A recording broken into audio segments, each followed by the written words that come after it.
Class 9th का जो हम लोग आज सोल्व करने वाले हैं गणित यानी मैथमेटिक्स का जो क्वेश्चन करेंगे एमसीक्यू जो है वो 2023 का ये एग्ज़ाम जो हुआ था ना झारखंड अधिविद्य परिषद द्वारा, तो उसका क्वेश्चन हम लोग सॉल्व करने वाले हैं जो कि 40 क्वेश्चन होने वाला है। ठीक है, जो पहला क्वेश्चन है वो जो कि दिया गया है 1 नंबर में कि √5 एक संख्या है, खाली जगह संख्या है। तो √5 कैसा संख्या है?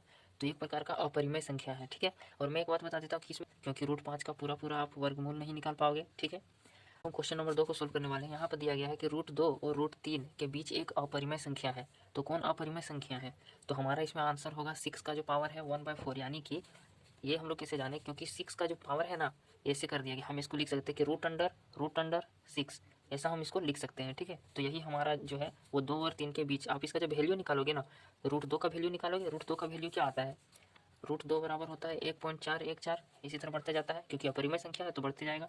फिर √3 का जो होता है वो होता है 1.732, ऐसे फिर बढ़ते जाता है।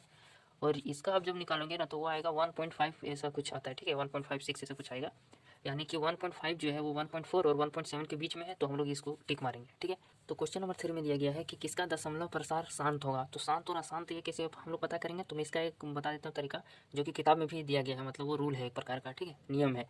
तो उसमें क्या है, हमें देखना होता है कि कोई भी संख्या अनुपात में है तो उसका जो हर है, हमारा जो डिनोमिनेटर है, उसका जो गुणनखंड आप करोगे ना तो 2 और 5 की पावर के रूप में आएगा, 2 की पावर n, 2 की पावर m, इसके गुणनखंड के रूप में आएगा। जैसे कि आप 25 का आप गुणनखंड करोगे तो कितना होगा, 25 का आप तोड़ोगे तो 25 सिर्फ 5 में, आप इसको जब गुणनखंड करोगे ना 25, मतलब जो डिनोमिनेटर जो हर में रहेगा उसका आप जब गुणनखंड करोगे तो उसका गुणनखंड जो है वो 2 और 5 के गुणज में ही आना चाहिए। ठीक है, तब हम उसको क्या कहेंगे, शांत कहेंगे। शांत प्रकार का वो रहता है दशमलव प्रसार।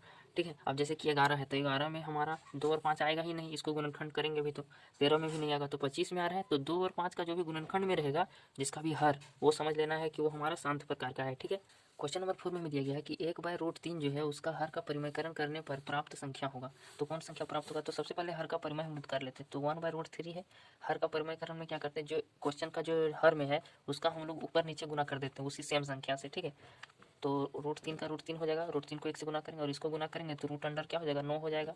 अब इसको जब सॉल्व करेंगे तो √3 रहेगा ऊपर में, लेकिन नीचे 3 हो जाएगा क्योंकि रूट जो 9 है उसका वर्गमूल 3 निकलता है, 3 का स्क्वायर करोगे तो 9 आ जाएगा। ठीक है, तो √3/3 हमारा आंसर आया है, तो जो कि ये वाला आंसर होगा √3/3। निम्नलिखित में कौन बहुपद है, तो बहुपद इसमें हमारा है x का स्क्वायर प्लस √2, ये हमारा बहुपद है। ठीक है, क्योंकि यहाँ पर जो हमारा x है उसका पावर क्या है, 2 है, यानी कि पूर्ण संख्या है। और इधर जो x है इसका पावर पूर्ण संख्या है नहीं है, ऋणात्मक संख्या है, x का पावर -1 है, यहाँ पर x का पावर 1/2 है, यानी कि पूर्ण संख्या नहीं है। ठीक है, तो ऐसा केस में आपको याद रखना कि बहुपद वही होता है जिसका चर जो है x जो है उसका पावर जो है वो पूर्ण संख्या होना चाहिए। ठीक है, क्वेश्चन नंबर 6 में दिया गया है कि बहुपद 3x-2 का शून्यक है। तो क्या है इसका शून्यक, तो शून्यक ज्ञात करने के लिए हम लोग ऐसा करेंगे कि जो हमारा 3x-2 है उसको बराबर 0 कर देंगे। ठीक है, अब हम लोग x का वैल्यू निकालते हैं कि क्या आता है, तो 3x इधर रखेंगे और 2 को इधर भेज देंगे तो प्लस में हो जाएगा। फिर x बराबर निकालेंगे तो 2/3 हो जाएगा, क्योंकि x यहाँ गुना में था 3 तो यहाँ भागा चल जाएगा। ठीक है, अब x का वैल्यू 2/3 हो जाएगा, तो 2/3 जैसे ही आंसर है। अब 7 नंबर क्वेश्चन में हमें बोला गया है कि y+2 का होल स्क्वायर करिए और उसका जो प्रसार होगा यानी कि उसका होल स्क्वायर जो कर देंगे उसमें y का गुणांक क्या होगा, y का गुणांक क्या होगा। तो ये कैसे सॉल्व होगा, तो हम लोग y+2 का जो होल स्क्वायर है इसको पहले हम लोग सॉल्व करते हैं। ठीक है, तो y का y स्क्वायर a+b का होल स्क्वायर में हम लोग तोड़ेंगे तो a square plus b square plus 2ab ऐसे कर देंगे, तो y स्क्वायर पहले हो जाएगा, फिर 2ab 4y हो जाएगा प्लस 4 हो जाएगा। तो यहाँ पर हम लोग क्लियरली देख सकते हैं कि जो y का साथ जो गुना में है वो क्या है, 4 है, तो इसका आंसर 4 होगा, ये गलत है। ठीक है, तो 4 होगा इसका आंसर। अब अगला क्वेश्चन जो हमारा है कि 6x² प्लस 5x-6 का जो गुणनखंड है वो क्या होगा। तो हम लोग उसको सॉल्व करते हैं, जो पहले से बनाया गया है उस पर हम लोग ध्यान नहीं देंगे। ठीक है, बहुत सारा गलत इसमें बनाया हुआ है। तो 6x² प्लस 5x-6 जो इसका सोल्यूशन करेंगे तो हम लोग देखिए स्क्वायर का जो गुणांक है उसको हम लोग 6 से गुना करेंगे तो कितना आएगा, 6 6 36 आएगा। 36 को अब इस प्रकार से तोड़ेंगे कि जोड़ने घटाने पर 5 आएगा। ठीक है, तो हम लोग 36 को तोड़ते हैं तो 2 से 18 बार में, 2 से इसको 2 9 18, फिर 3 तिया 9, और 5 लाना है तो 3 तिया 9 और यहाँ 4 हो जाएगा, 2 दूनी 4 और 3 तिया 9, तो 9 में 4 घटा देंगे तो 5 आ जाएगा। तो वही हम लोग करेंगे, तो 6x² का 6x² लिखेंगे प्लस यहाँ कर देंगे, हम लोग यहाँ लिखेंगे 3 तिया 9, 9x माइनस 4x जो कि 5x आता है -6। ठीक है, कोई दिक्कत नहीं है यहाँ तक। अब हमें यहाँ पर क्या करना है, कॉमन कर लेना है, तो 3 से हम लोग इसको डिवाइड कर देंगे तो 3 दूना 6 कट जाएगा और 3 तिया 9 कट जाएगा, 2 ही को लेना है। ठीक है, तो 3 को और एक ठो x भी ले लेंगे तो 3 दूनी 6 प्लस 3 तिया 9 इतना आएगा माइनस। अब यहाँ पर हम लोग जो है 2 कॉमन कर लेंगे और माइनस भी आ जाएगा, तो 2 दूना 4, 2 तिया 6, अब इसको आपस में गुना भी करेंगे तो ऐसे ही आएगा, जैसे कि 2 को -2x से गुना करोगे तो -4x आ जाएगा, -2 से 3 को गुना करोगे तो -6 आ जाएगा, ठीक है। अब हम लोग यहाँ लिखेंगे कि 3x - 2 और 2x + 3, यही हमारा आंसर होगा। तो देखते हैं जैसा हम लोग कहाँ लिखा हुआ है, तो 3x - 2 लिखा हुआ है और 2x + 3, ये वाला 2x + 3 और 3x - 2, तो यही हमारा आंसर है, ये हमारा आंसर है, ठीक है। तो 9 नंबर जो क्वेश्चन दिया गया है वो निर्देशांक ज्यामिति से दिया गया है। उसमें क्या है कि -1 है और -2 दिया गया है और पूछा गया है कि किस चतुर्थांश में स्थित है। तो हम लोग जानते हैं कि कोई कोऑर्डिनेट जो इस तरह का बनता है, इसमें इधर जाते हैं तो हमारा x रहता है और इधर जाते तो x डैश, इधर जाते तो y रहता है, इधर जाते तो y डैश, ठीक है। इधर नेगेटिव में रहता है, इधर पॉजिटिव में रहता है। और ये हमें पूछा गया है कि कौन से चतुर्थांश में स्थित है। तो ये हमारा पहला चतुर्थांश होता है, ये दूसरा होता है, ये तीसरा होता है और ये चौथा होता है, ठीक है। तो हम लोग को ये ज्ञात करना है कि -2 -1 और -2 किस चतुर्थांश में स्थित है। तो -1 जो है वो हमारा इसमें आएगा, ये -1 वाला है और ये -2 वाला है, यानी कि इधर कहीं इसका पॉइंट आएगा, तो तीसरे नंबर में आ रहा है, ठीक है। तो इसका आंसर तीसरा होगा, ये गलत है, ठीक है, तीसरा नंबर में होगा। बहुत गलती किया है यार। अब निर्देशांक जो है इसमें -2 और 4 दिया गया है, ठीक है। अब इसका बोलता है कि भुज है, तो भुज इसका क्या है, तो जो हमारा इस तरीके का रहता है ना x, y के फॉर्म में, तो x जो हमारा है वो हमारा भुज होता है, ठीक है, भुज। और जो हमारा y होता है उसको बोलते हैं कोटि है। तो हमारा इसमें भुज कौन सा हो जाएगा, -2 हो जाएगा, चलो ये सही है, तो -2 हमारा होगा, ठीक है। ये हमारा भुज है और 4 जो है ये हमारा कोटि हो जाएगा, ठीक है। और क्वेश्चन नंबर 11 में दिया गया कि समीकरण 1 दिया गया है, ठीक है, -2x + 3y = 6, जिसका तुलना करना है ax + by + c = 0 से। और जब तुलना करेंगे तो हमें a और b और c का जो मान क्या होगा वो हमें निकालना है, ठीक है। तो x का गुणज में है a, तो x का गुणज में क्या है -2, यानी x बराबर -2 हो गया, सॉरी a बराबर -2 हो जाएगा। अब हमारा यहाँ पर b है y के साथ गुना में और y के साथ यहाँ 3 है, तो y तो सेम हो गया, लेकिन b बराबर फिर 3 हो जाएगा कि नहीं, हो जाएगा। अब फिर यहाँ पर 6 है, तो बराबर की इधर यहाँ 0 किया गया है, तो इधर भी बराबर के 0 करेंगे तो 6 को उधर लिखना पड़ेगा, तो -6 हो जाएगा इधर आके, ठीक है। यानी कि इसको ऐसे लिखना पड़ेगा 2x + 3y - 6 = 0, ठीक है। तो सी में हम लोग जो निकालेंगे वो हमारा माइनस क्या आ जाएगा, 6 आ जाएगा। अब देखते हैं कि ऐसा हम लोग का कहाँ अरेंजमेंट है, तो यहाँ पर ये वाला नहीं है जो कि गलत दिया है आंसर, ये बराबर -2 फिर 3 फिर -6, ये वाला सही होगा हमारा आंसर, ठीक है। अगला क्वेश्चन जो दिया गया है उसमें पूछा गया कि समीकरण x + 2y जो है वो बराबर 6 है, ठीक है। तो इसका हल पूछा गया है, तो हम लोग इसका हल कैसे करेंगे, जैसे कि हमें जो ऑप्शन में ही दिया है ना उसी का मान हम लोग इसमें रख के देखेंगे। तो इस पहला जो रहता है उसको x बोलते हैं और दूसरा जो रहता है उसको y बोलते हैं, ठीक है। इसी प्रकार देखना कि कौन सा हम लोग इसमें भरेंगे तो ये सही हो जाएगा। तो x का यदि हम लोग 2 यहाँ भरते तो 2 भरेंगे, फिर +2 और यहाँ पर 2 भरना पड़ेगा, फिर 2 भरेंगे तो कितना आएगा 2 और 2 दूनी 4, तो 4 और 2 को जोड़ेंगे तो 6 आ जाएगा, यानी कि दोनों साइड बराबर हो गया, LHS भी और RHS भी। तो हम लोग ऐसी स्थिति में कह सकते हैं कि ये हमारा सही है, क्योंकि इससे बराबर हो गया ना समीकरण। अब हम लोग सॉल्व करने वाले क्वेश्चन नंबर 13 को। इसमें दिया गया है कि यदि बिंदु 3 और 4 समीकरण इतना के आलेख पर स्थित है तो ए का मान ज्ञात कीजिए। देखिए जब कोई बिंदु समीकरण इतना पर स्थित है यानी कि x और y, इसका x y बराबर होगा, ठीक है। तो 3 गुना जो हमारा y का मान 4 है, हम लोग जानते हैं कि पहला जो रहता है वो x रहता है और दूसरा जो रहता है वो y रहता है। तो y की जगह में हम लोग 4 को गुना कर देंगे, ठीक है, 3 और 4 को गुना कर देंगे और यहाँ पर हमारा हो जाएगा a के साथ गुना कर देंगे x बराबर 3 है तो 3 ये हो जाएगा, ठीक है। और हमें यहाँ पर लिख देना है +7। अब हम यहाँ गुना करेंगे तो ये हमारा 4 है, 4 तिया 12 बराबर 3 ये +7, तो 12 में 7 इधर घट जाएगा तो कितना बचेगा, 12 में 7 या 5 बचा। अब ये बराबर जब हम लोग निकालेंगे, अब ये निकालेंगे तो 3 को इधर भेजना पड़ेगा, तो 5/3 आ जाएगा आंसर, ठीक है। तो 5/3 कहाँ है, ये वाला आंसर होगा, ठीक है, ये गलत है, तो 5/3 इसका आंसर होगा, ठीक है। क्वेश्चन नंबर 14 में हमें दिया गया है कि वे आधारभूत तथ्य जो सिद्ध किए बिना सत्य मान लिए जाते हैं तो वो क्या कहलाते हैं, तो वो अभिगृहित ही कहलाता है, ठीक है। अभिगृहित और अभिधारणाएं जो होता है उसे सिद्ध किए बिना ही सत्य मान लिया जाता है। तो क्वेश्चन नंबर 15 में हमें दिया गया है कि 55 डिग्री का पूरक कोण क्या है। तो पूरक कोण उसको बोलते हैं कि आप 55 में कितना जोड़ेंगे तो 90 डिग्री आएगा, तो इसमें 35 जोड़ेंगे तो 90 डिग्री आ जाएगा, ठीक है। तो यही हमारा इसका पूरक कोण है। वही संपूरक यदि पूछेगा तो 55 डिग्री में हम लोग कितना जोड़ेंगे कि 180 डिग्री आएगा, ठीक है। तो पूरक पूछा है तो 90 डिग्री लाना है, इसमें कितना जोड़ के, तो 35 जोड़ेंगे 55 में तो 90 डिग्री आ जाएगा, ठीक है। क्वेश्चन नंबर 16 में दिया गया है कि यदि किसी त्रिभुज का एक कोण 130 डिग्री है, ठीक है, कोई त्रिभुज हम मान लेते हैं, ऐसा ही त्रिभुज बना होगा, कोई एक त्रिभुज हम मान लेते हैं, उसका एक कोण 130 डिग्री का है, तो अन्य कोणों के समद्विभाजकों के बीच का कोण हो सकता है। तो 130 हो गया और त्रिभुज के अंतःकोण जो होते हैं वो 180 डिग्री का होता है, तो एक ही हो गया हमारा 130, ठीक है। दोनों मिला के अब 50 होगा, तभी ना होगा 180, तो वो होगा 50 डिग्री, ठीक है। तो क्वेश्चन नंबर 17 में दिया गया है कि आकृति जो हमें दिया गया है इसमें ए बी हमारा पैरेलल है डी ई के, ठीक है। ए बी जो है वो डी ई के पैरेलल है, समांतर है। और बी ए सी दिया है 35 डिग्री, बी ए सी ए वाला है 35 डिग्री और सी डी ई है 53 degree, C D E 53 degree है। तो डी सी ई ज्ञात करना है हमको, डी सी ई यानी कि ये वाला एंगल हम लोग को निकालना है, ठीक है। तो हम लोग कैसे ज्ञात करेंगे तो वो हम लोग अभी देखते हैं। तो हमारा इसमें बोला गया है कि ये भी हमारा समांतर है डी ई के, ठीक है। तो इसका एकांतर कोण बराबर होगा, ये 35 है तो ये भी हमारा 35 डिग्री होगा, ठीक है। अब कोई भी त्रिभुज का जो अंतःकोण होता है उसका योग कितना होता है, 180 डिग्री होता है। तो हम लोग यहाँ पर क्या करेंगे, 53 degree plus 35 degree plus x बराबर 180 डिग्री हो जाएगा, ठीक है। अब एक्स निकालने के लिए इसको पहले जोड़ के उधर घटा देंगे, तो 5 3 8 88 हो जाएगा इधर। अब एक्स बराबर निकालेंगे तो 180 डिग्री हो जाएगा और उसमें घट जाएगा 88, तो एक्स बराबर 92 डिग्री आएगा, 92 डिग्री टिक मार दिए हैं, ठीक है।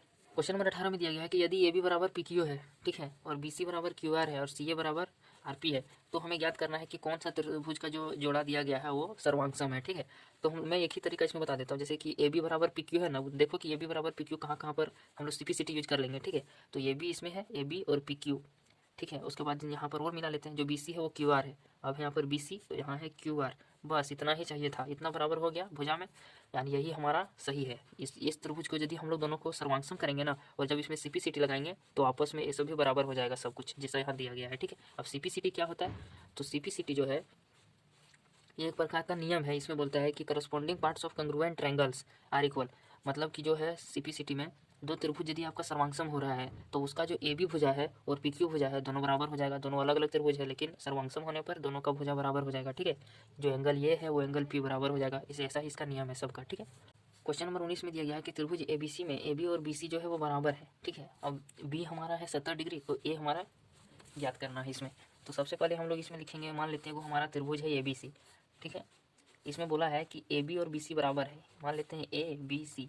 अब ये भी हमारा बराबर है BC के और B हमारा 70 डिग्री, B हमारा 70 डिग्री है, तो A पूछ लिया है, ठीक है। इस वाले एंगल को क्या होगा, इसको भी नाम दे देते हैं X, तो वो हमारा कैसे ज्ञात होगा वो हम लोग देखते हैं।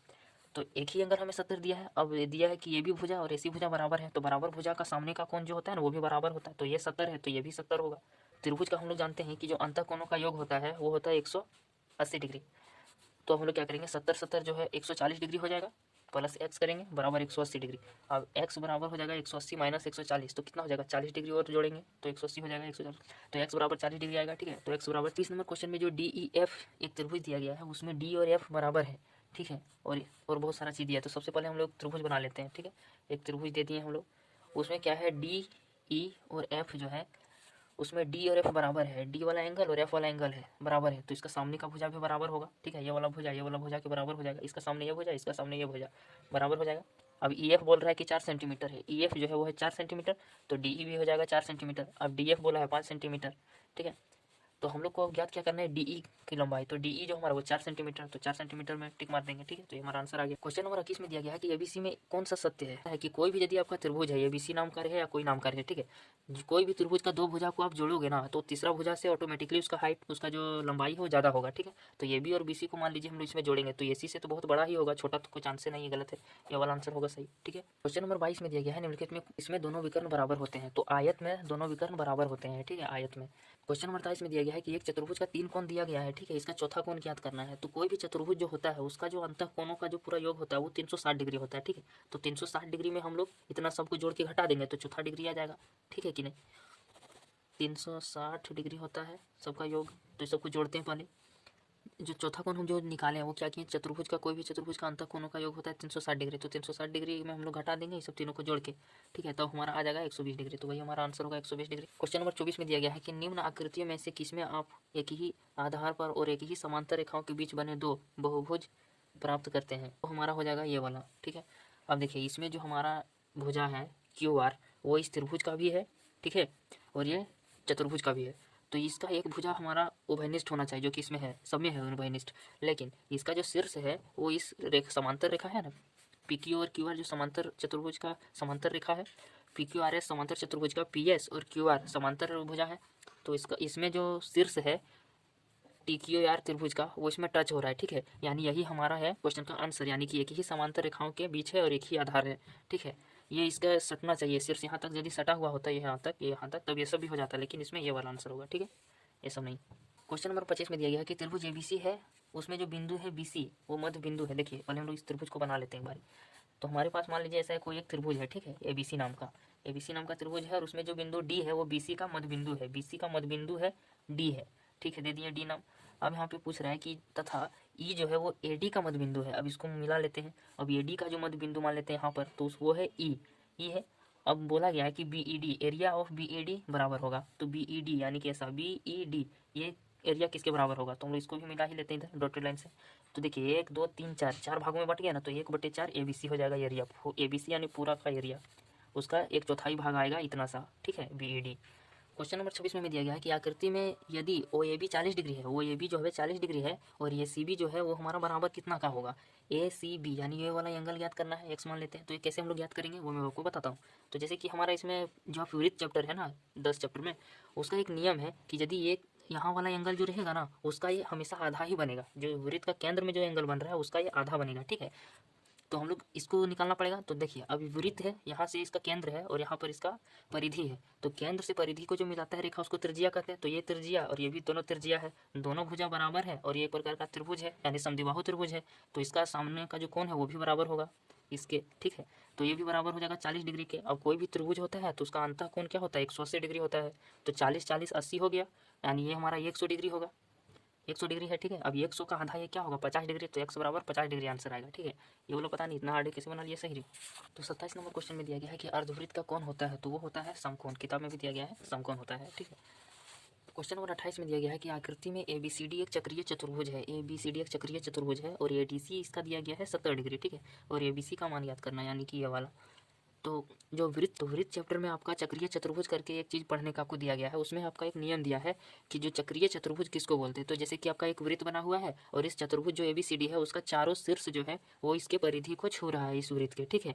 तो ऐसी स्थिति में क्या होता है, जो चतुर्भुज है उसका सम्मुख कोण का योग जो होता है वो 180 डिग्री का होता है, ठीक है। यानी कि 70 डिग्री और इसको मान लेते हैं एक्स, इसको यदि जोड़ेंगे 70 डिग्री प्लस एक्स को यदि जोड़ेंगे तो 180 डिग्री आएगा, तो हम लोग एक्स निकाल लेते हैं तो 70 इधर घट जाएगा तो कितना 110 डिग्री आ जाएगा आंसर, ये आंसर होगा, ठीक है, 110 डिग्री। तो क्वेश्चन नंबर 29 में दिया गया है पटरी और प्रकार, पटरी यानी कि जो हमारा स्केल होता है इंच वो, ठीक है, और प्रकार की सहायता से निम्न में से किस कोण की रचना संभव नहीं है। तो जैसा कि हम लोग 40 डिग्री को जल्दी से आसानी से नहीं बना सकते हैं, ठीक। 37.5 डिग्री जो है इसको हम लोग बना सकते हैं, क्योंकि देखिए इसको यदि हम लोग दोगुना करके देखते तो होता है 75 डिग्री, और 75 डिग्री का यानी कि हम लोग आधा कर देंगे, तो 75 डिग्री कैसे बनाएंगे, पहले 60 डिग्री बना लेंगे, फिर उसका आधा कर देंगे 30, उसका आधा कर देंगे 15, और 60 और 15 को जोड़ेंगे तो 75 आ जाएगा, उसका फिर आधा करेंगे, ये चीज़ आ जाएगा, ठीक है। ये आपको समझ में नहीं आ रहा मुझे पता है, आप लोग मैंने एक वीडियो बना के डाला हुआ है वो आप लोग देख लीजिएगा, चैप्टर जो रचनाएं चैप्टर का है ना उसका, उसी से ये क्वेश्चन दिया गया है, तो आपको वहाँ पे समझ में आ जाएगा कि मैं किस तरीके का कोण बनाने का बात कर रहा हूँ, ठीक है। इसी प्रकार ये भी है जो 22.5 डिग्री इसको बोला जाता है, इसका जो हम लोग दोगुना करते हैं 45 डिग्री, यानी हम लोग पहले 90 डिग्री बनाएंगे फिर 45, तो और 45 का आधा कर देंगे तो ये बन जाएगा। इसी प्रकार 40 का हम लोग नहीं बना सकते, बहुत हार्ड हो जाएगा थोड़ा सा, ठीक है। अब जो हमारा 67.5 डिग्री जो दिया गया है ये भी हम लोग बना सकते हैं। ये क्या करते हैं, इसका जैसे कि दोगुना करेंगे तो 135 डिग्री, अब 135 हम लोग किसे बनाएंगे, पहले 120 बनाएंगे फिर उसमें 15 डिग्री जोड़ देंगे, ठीक है। तो हमारा 135 बन जाएगा और 135 का फिर आधा कर देंगे, तो इसका भी हम लोग सॉल्व कर सकते हैं। तो क्वेश्चन नंबर 30 में दिया गया है कि 2√3 सेंटीमीटर भुजा वाले समबाहु त्रिभुज का क्षेत्रफल याद कीजिए। तो समबाहु त्रिभुज का जो क्षेत्रफल होता है वो होता है √3/4 गुने भुजा स्क्वायर, ठीक है, ये स्क्वायर भी लिख सकते हैं हम लोग। तो हम लोग इसमें क्या करेंगे √3/4 तो रखेंगे और ये स्क्वायर की जगह में हमें ये चीज़ लिखना है, ये एक की जगह में, तो 2√3 है और इसका हम लोग होल स्क्वायर कर देंगे, ठीक है। तो हो जाएगा यहाँ पर √3/4 गुना 2 का स्क्वायर करेंगे 4 और गुना हो जाएगा, और √3 का जब हम लोग स्क्वायर करेंगे तो 3 आ जाएगा, तो 4 4 कैंसिल, यानी कि 3√3 आ जाएगा आंसर, ठीक है। अब हम लोग इसको सॉल्व करेंगे क्योंकि पॉइंट में दिया है, तो 3 को गुना करेंगे और √3 का वैल्यू होता है 1.732 ऐसा कुछ होता है, ठीक है। अब इसको हम लोग गुना करेंगे तो इसका आंसर होगा 5.196 जो हमारा अभी आया है, ठीक है, समबाहु त्रिभुज का क्षेत्रफल। तो क्वेश्चन नंबर 31 में दिया गया है कि 15 सेंटीमीटर 20 सेंटीमीटर और 25 सेंटीमीटर भुजा वाले त्रिभुज का क्षेत्रफल ज्ञात करना है। तो तीनों भुजा दे दिया गया है कोई त्रिभुज का, यानी कि हम लोग ह्यूरन सूत्र यूज करेंगे तभी क्षेत्रफल निकलेगा, ठीक है। तो ह्यूरन सूत्र में हमारा क्या बोलते हैं कि एक फॉर्मूला है जो √S S - A S - B S - C होता है, ठीक है। अब हमें क्या करना है, S यहाँ क्या होता है, S होता है सेमी पेरीमीटर जो उस त्रिभुज का है, यानी कि आधा। तो हम लोग इस तीनों को जोड़ेंगे, तो तीनों भुजा को हम लोग जोड़ते हैं तो वो कितना आता है, वो हम तो तीनों भुजा को जोड़ने पर आता है 60, उसको जब हम लोग 2 से भाग देंगे तो सेमी पेरीमीटर में वो 2 से में भाग देना पड़ता है, ठीक है, तो 30 आएगा, यानी एस का वैल्यू तो हम लोग 30 निकाल लिए। अब ये हमारा जो दिया गया है किसी को मान लेते हैं, ये को मान लेते हैं 15, फिर S - B को मान लेते हैं, यहाँ 30 होगा, B को मान लेते हैं 20 और C को मान लेते हैं हम लोग 25, ठीक है। अब इसको हम लोग सॉल्व करते हैं तो कितना आएगा, तो सबसे पहले यहाँ 30 रखेंगे, सब रूट के अंदर है अभी, ठीक है। तो 30 रखते हैं, 15 15 30 यानी कि 15 होगा, फिर 20 10 30 यहाँ 10 होगा, फिर यहाँ 25 यहाँ 5। तो हम लोग क्या करेंगे, इसका अभाज्य गुणनखंड करना शुरू करेंगे। तो अब हम लोग यहाँ पर देखते हैं जिसका जोड़ा लग जाएगा उसको रूट के बाहर कर देंगे, ठीक है। अब यहाँ पर हमारा 1 5 है, 2 5 हुआ, यानी कि 1 5 हमारा बाहर लिख सकते हैं, गुना का आंसर होगा 150 सेंटीमीटर स्क्वायर, जो कि हम लोग अभी निकाल चुके हैं। 32 नंबर क्वेश्चन में दिया गया है कि एक घनाभ है जिसकी लंबाई है 15 सेंटीमीटर, चौड़ाई है 10 सेंटीमीटर और ऊंचाई है 20 सेंटीमीटर। तो कुल पृष्ठीय क्षेत्रफल इसका ज्ञात करना है, ठीक है। 2 × LB + BH + HL ठीक है। तो लेंथ इसका जो दिया है 15 दिया है, 15 गुना 10 चौड़ाई प्लस फिर 10 गुना ऊंचाई 20 प्लस ऊंचाई 20 गुना लंबाई 15, 1300 आंसर आ रहा है। तो ये हमारा आंसर होगा, ये गलत है, ठीक है। तो 1300 आंसर हमारा होगा। 33 नंबर क्वेश्चन में दिया गया है कि एक गोला है जिसका त्रिज्या इतना दिया है तो उसका पृष्ठीय क्षेत्रफल निकालिए, यानी कि कुल पृष्ठीय क्षेत्रफल का बात हो रहा है, ठीक है। तो गोला का जो कुल पृष्ठीय क्षेत्रफल होता है वो होता है 4 पाई आर स्क्वायर। अब हम लोग 4 लिखेंगे, पाई का मान 22/7 लिखेंगे और यार हमारा यहाँ 7 गुना 7 यानी कि स्क्वायर है, 2 बार लिखेंगे, ठीक है। एक साथ कैंसिल, अब इसको गुना कर देंगे तो 4 दूना 8, 4 दूना 8 गुना यहाँ हो जाएगा 7। तो इसका आंसर यही है, सही है, ठीक है। 616 इसका आंसर हो जाएगा। एक शंकु है जिसका त्रिज्या है 7 सेंटीमीटर और तिर्यक ऊंचाई है 10 सेंटीमीटर, उसका वक्र पृष्ठीय क्षेत्रफल ज्ञात करना है, ठीक है। तो शंकु का जो त्रिज्या है यानी कि आर दिया है 7 सेंटीमीटर और इसका एल दिया है 10 सेंटीमीटर, ठीक है। तो वक्र पृष्ठीय क्षेत्रफल जो शंकु का होता है वो होता है पाई आर एल। तो 22/7 पाई का मान और आर बराबर 7 दिया है और एल का मान 10 दिया है, तो 7 ऊपर नीचे कैंसिल, अब 220 होगा, 220 आंसर, ठीक। क्वेश्चन नंबर 35 में दिया गया है कि एक शंकु है जिसकी ऊंचाई 7 है, यानी कि एच दिया हुआ है 7 और उसका आर दिया हुआ है 6 सेंटीमीटर, तो उसका आयतन ज्ञात करो। शंकु का जो आयतन होता है वो होता है 1/3 पाई आर स्क्वायर एच, ठीक है। तो 1/3 करेंगे, पाई का मान 22/7 रखेंगे और यार हमें दिया गया है 6, तो 6 गुना 6 हो जाएगा और एच हमारा 7 है, तो एक साथ कैंसिल। अब यहाँ 3 से 3 दूना 6 भी कैंसिल, अब 6 दूना 12 और 12 दूना 24, फिर 12 दूना 24 26, 264 सेंटीमीटर क्यूब में आंसर आएगा, ठीक है। तो यही हमारा आंसर होगा। क्वेश्चन नंबर 36 में दिया गया है एक घनाभ है जिसका लंबाई चौड़ाई और ऊंचाई दिया गया है, उसका आयतन ज्ञात करना है। तो घनाभ का जो लंबाई चौड़ाई ऊंचाई यही हमें गुना कर देना है, लंबाई चौड़ाई ऊंचाई तीनों को गुना कर देंगे तो उसका आयतन आ जाएगा, ठीक है। तो हमारा दिया है 6, 5 फिर 4.5, इसका आंसर होगा 135 जो कि मीटर क्यूब में आएगा। क्वेश्चन नंबर 37 में दिया गया है कि एक आंकड़ा है इतना, इसमें 5 का बारंबारता याद करना है, ठीक है। तो बहुत लोग इसको 5 को भी गिन लेते थे, इसको गिनना नहीं है, ये क्वेश्चन में है, ठीक है। तो उसका बारंबारता याद करना है, तो 5 इसमें कितना बार आया वो सिर्फ देखना है, क्योंकि 5 का बारंबारता पूछा है। तो 1 है, 2, 3, 4, 5, 6 बार 5 आया है तो 6, यही इसका आंसर हो जाएगा, ठीक है। अब 38 नंबर क्वेश्चन में दिया गया है कि जो हमारा मिलान चिन्ह है इसका मतलब जो बारंबारता है वो कितना का है। तो देखिए, तो 1, 2, 3, 4 और एक कटा हुआ 5, तो ये भी 5, 10 और एक 11, तो 11 है, इसका सही आंसर है। क्वेश्चन नंबर 39 में हमें एक आंकड़ा दिया गया है इस तरीके का और उसका माध्य ज्ञात करना है, तो वो हम लोग कैसे ज्ञात करेंगे। तो सबसे पहले हम इसको आरोही क्रम में ज्ञात करेंगे, सजाएंगे, ठीक है। तो पहले 7 लिखेंगे, सबसे छोटा 7 है, फिर 8 है, फिर 9 है, फिर 10 है, फिर 11 है, फिर 12 है, फिर 15 है, ठीक है। टोटल 7 है इसमें, 3, 3, 6 और एक 7।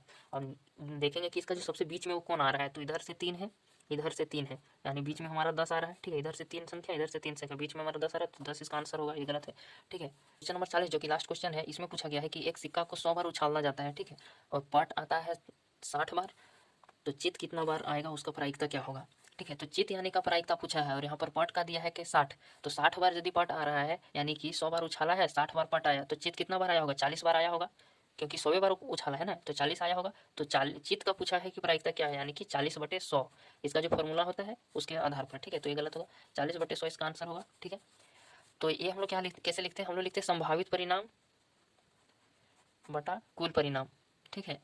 तो कुल परिणाम हमारा 100 बार है, 100 बार उछाला, और चित आने का परिणाम जो है वो हमारा 40 है, ठीक है। तो उसको हम लोग अनुपात में लिख दिए, तो हमारा ये आंसर आ गया। आशा करते हैं आपको समझ में आ गया होगा।